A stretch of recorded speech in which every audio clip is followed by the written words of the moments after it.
Hello public, সব কেমন আছেন? কেমন কেমন শোনা যাচ্ছে? বিফ বলে নাকি মটন বলে নাকি বিফ খাইয়ে দিয়েছে এক ব্রাহ্মণ পুরোহিতকে। শুনতে আপনাদের কেমন লাগছে?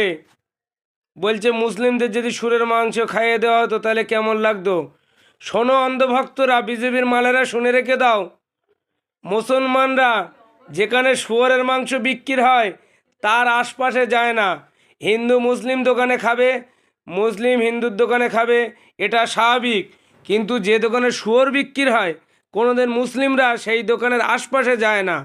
কিন্তু তোমরা পুরোহিত হয়ে জানো যে বিফের জন্য ওটা বিখ্যাত, তাহলে সেই দোকানে কেন যাওয়া হলো? অন্ধভক্তরা কান খুলে, তোমরা তো গরুর মুত খাও আর গোবর খাও, বুঝবে কি করে? এটা সাম্প্রদায়িক দাঙ্গা লাগানোর চক্রান্তের জন্য গিয়েছে, বুঝলেন?